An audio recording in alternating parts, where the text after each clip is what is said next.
Hello, listeners. This is Janine and Kristen from Henrico Casa. You are listening to our podcast, Vigilant Voices. Living life every day.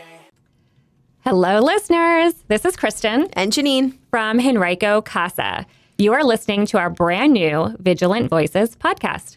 We are always glad that you are here. And just as a reminder, in our work at Casa, we have learned that it is important to know about the challenges facing children and families to ensure that no child faces abuse, neglect, or trauma. And that is what this podcast is all about. And now that it's April, it is Child Abuse Prevention Month. It is very important month for our agency and for the work that we do. So, Kristen, I have to share that I have a goal. Stop. That makes me think of the whole BHAG concept in the Built to Last book, right? Is this a big, hairy, audacious goal? Dare I say yes? Yes, it is.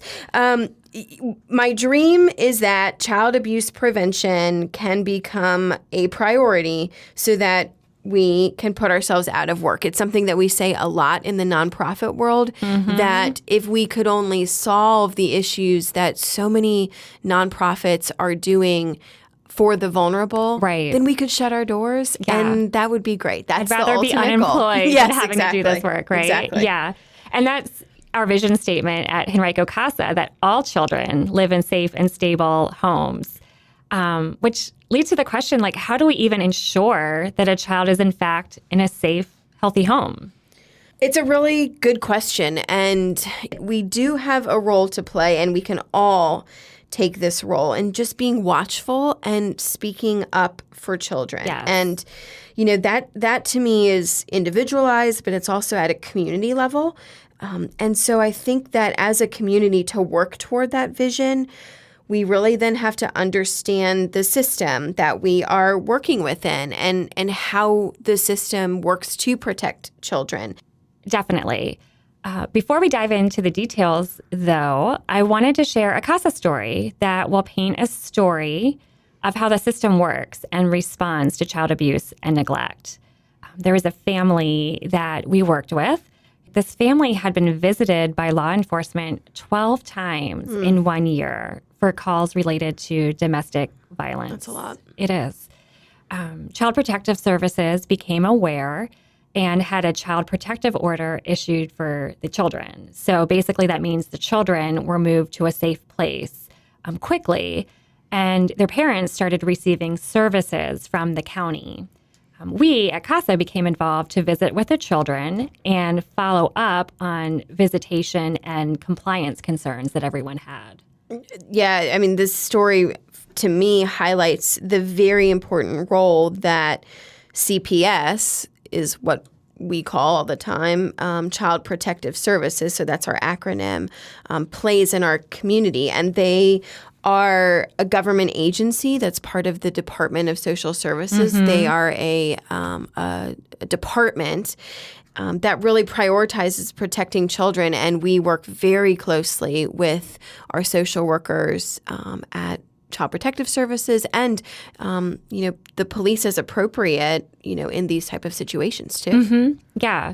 And that leads to the question I'm sure most of you listeners have of how does CPS become aware of a child that may be experiencing abuse or neglect? In the story we shared, it was through police involvement, but that's not always the case. Right. And I think it's important for all of us to know that anyone can make a report to Child Protective Services. And it really is as simple as calling the hotline. And we will share information about that a little bit later, I think, in this conversation, but also in our show notes in terms of the actual phone number and ways to actually connect with them. Right. But what CPS is looking for when there's concerns for abuse and neglect is really three sort of very distinct types of abuse. Okay. And one is physical abuse. Which we kind of all think of. I think that's where we probably go first. But there's also sexual abuse, which we hear those stories. There's emotional abuse, which is just as detrimental to a child. And then there's this broad category of what we call neglect. So that's denying basic needs, medical care, shelter, food, But then there's also neglect of supervision or just abandonment of a child. So all of these types of abuse or neglect need to be reported to Child Protective Services. Right. And while suspected abuse can be reported by anyone, there are categories of professionals who are mandatory reporters, right? Which means they're required to report suspected abuse. And, teachers and doctors are examples because in theory, they're the safe adults who are most likely, more likely than most of us to observe signs of abuse. And they're observing those signs of abuse in a professional capacity. Exactly. And the what we call mandated reporting or mandated reporters are required by law to make a report when they have reasonable cause to suspect that a child is a victim of abuse or neglect. And CASA is also a mandated reporter, which is good because we have... We should be. Yeah. And we're there interacting with the children. So if we ever have a concern that we, are able but need to and are mandated to report. And those mandated reporters are required to report that abuse within 24 hours. So there's very much an enforced sense of urgency. Yeah, and they're required to report suspected abuse, I think, which is important to note because you don't have to know for sure, right? That's where we lean on our the professionals and our social workers who are trained in this. Yeah, definitely. So, side note, listener, I don't know how many of you know this, but the history of this kind of concept of mandatory reporting is interesting to me. Child protective laws are actually relatively new in our country's history. It wasn't until the 60s and 70s that states and then the federal government put these mandatory reporting laws into place. It was a law called CAPTA that really was the first time that we had earmarked funds for a lot of different programs within the child welfare system, and mandated reporting was one of them.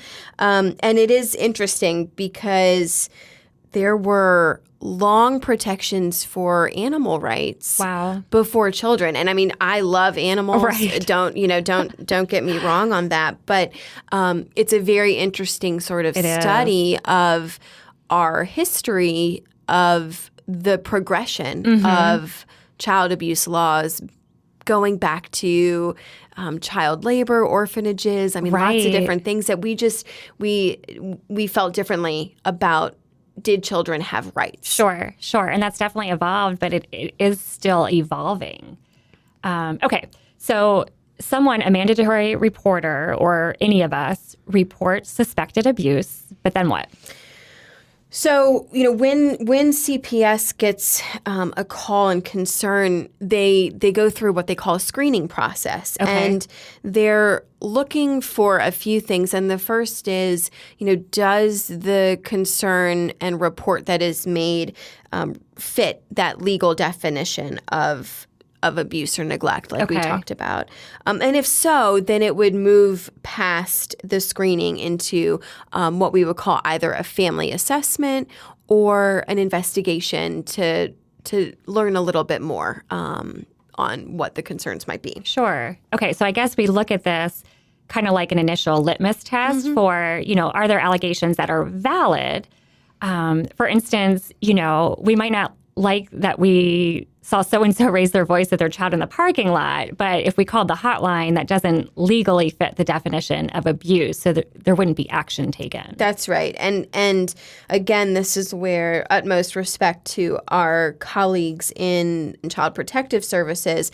I mean, they are well-versed at screening and understanding all of what they call risk assessments, to determine some of the concerns as well. So they are looking at a lot of different scenarios to make sure that children are safe.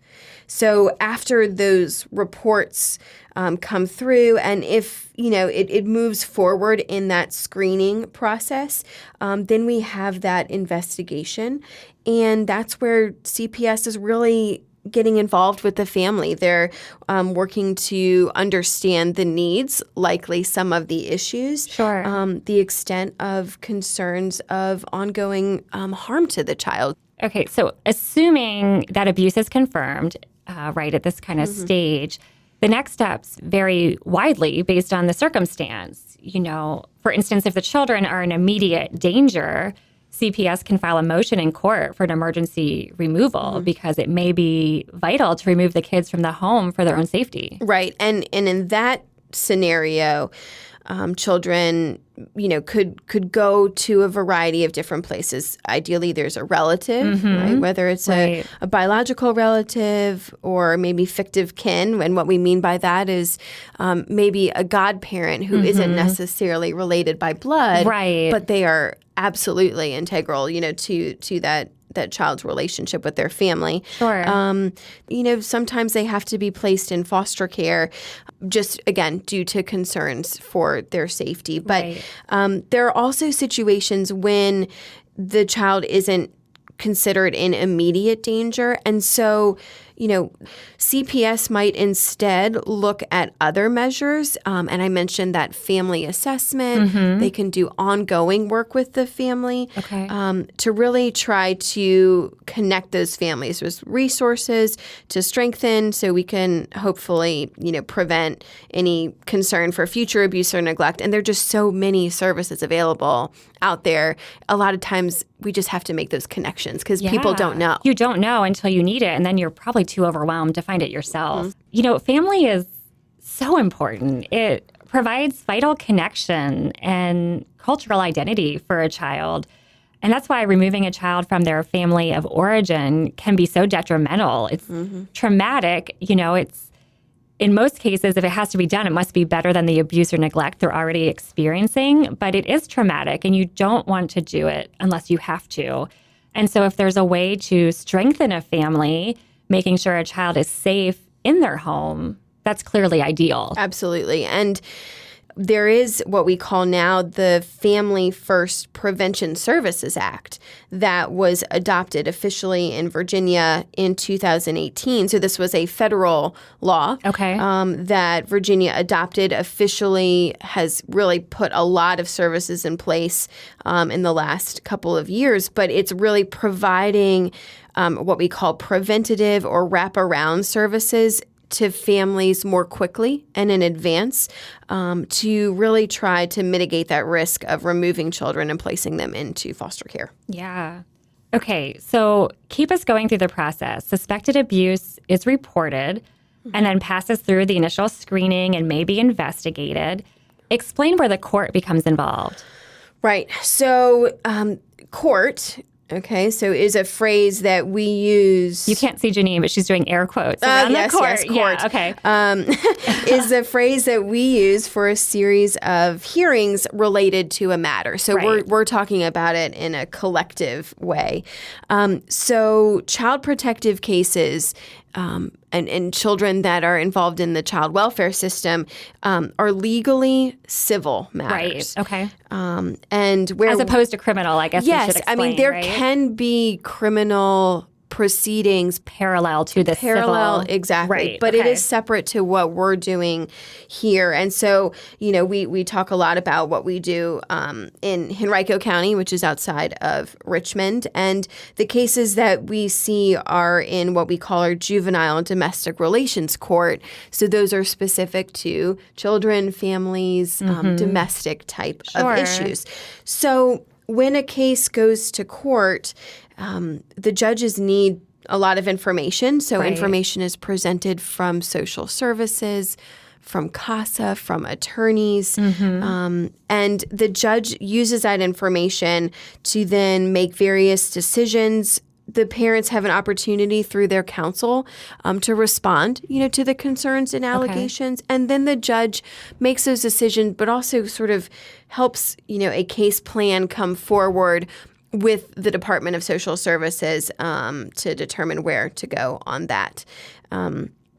If there really is immediate concern, those children may have come into foster care, and that basically means the Department of Social Services takes custody of them legally, that's right? Yes. So the custody then transfers to the Department of Social Services in those scenarios. Or, the judge can really ask and order the parents to comply with all of those services that we, as a system, deem would be helpful for the family, Sure. right? So think parenting classes, recovery programs, mental health treatment, domestic violence courses. So anything that we think can help really build up and strengthen those families. Yeah, and I feel like that's really where CASA comes into play, because during these court proceedings, the judges appoint CASA, again, court appointed, right? Special advocates to serve the child or children involved in these hearings. And the CASA is a safe adult who's present for the child, but is also assisting this entire court process by gathering and providing information that the judge wouldn't have otherwise. Exactly. And I mean, we've simplified these processes Right. For the sake of this, shorter, podcast, but it is complex and it is complicated. So hopefully we made it clear just in terms of what it might look like. But there is just generally so much to be weighed when we consider what is in the best interest of a child. Without a doubt, there's so much to be weighed. But picking up on our story where it left off, CPS had referred the parents to attend parenting support groups and to complete mental health evaluations. So those are examples, right, of the types of services you were talking about. And the CASA volunteer monitored compliance with these orders and also spent a lot of time with these kids. And so the CASA met with the children separately, with the mother, and then met with them with the father to see how they interacted with each parent, right? Because kids can be totally different depending on who they're with. Right. The CASA also helped the children maintain relationships with extended family members, which in this case turned out to be vital for their well-being. This is really horrible to share, but in a kind of shocking turn of events, the father actually died of an overdose while we were working through I remember this one.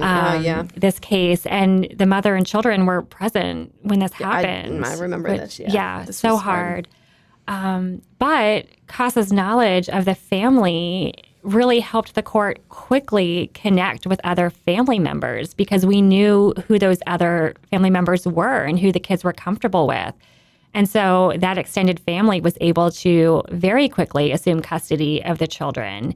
We don't want any children to live through something like this, but when they do, it's so important to quickly resolve and get them in a safe place. So now both of these kids are living with a loving family member, and they have adults looking out for them, making sure that they have maintained a strong sibling bond. Yeah, this was a really complicated and unfortunate family situation that, no one was expecting, because Right. we were so proud of the father who was working so diligently on Improving, yes, right? and his substance abuse struggles, and so it really was heartbreaking. But to your point, I love that we knew the family, understood the needs of the children, and understood where those bonds were with other extended family, because now at least, the children are in a safe environment. They have a strong support system that is going to help them deal with some very difficult, issues that they need to process, but that will then set them up for success in the future. Right, which is so important. Those sweet kids, I just, okay, so listener, we want to wrap up this episode just reminding you and reminding ourselves that we all have a role to play in preventing abuse. We should all report our suspicions and then let the professionals take over, because hopefully you're walking away from this episode knowing there is a system in place and there are steps and processes, and it takes a little time, which is frustrating to all of us because we want things resolved right away. But there are steps that these kids will go through, and their best interest will be considered. So our call to action this week is simply for everyone to learn Virginia's child abuse hotline. We have it listed in the show notes, so look it over. And if you're not into memorizing numbers, that's okay. You at least know that there is one and that it exists, and you can look it up if you ever need it. Exactly. And this goes back to what we mentioned at the beginning of the, big, hairy, audacious goal here of prevention. And so we can all play a part. And so be a voice for a child. If you have concerns, report what you are concerned about to make sure that we are keeping our children and our community safe. Yeah, without a doubt. And I want to add that, you may be interested in using your voice in a more formal way. And so at CASA, we are always looking for more volunteer advocates because unfortunately we have a growing list of children who are being appointed to us by Henrico's judges. And these are children who have already gone through this process, right? They've been identified as experiencing possible abuse or neglect. They are involved in a court hearing. And they do need a safe adult to be speaking up for them. And if you're listening further outside of the greater Richmond area, CASA is all over the country. Yeah. So Google, look it up, learn more about maybe what your local area might have. But for those in the Henrico area of greater Richmond, more information is available on our website at www.henricocasa.org.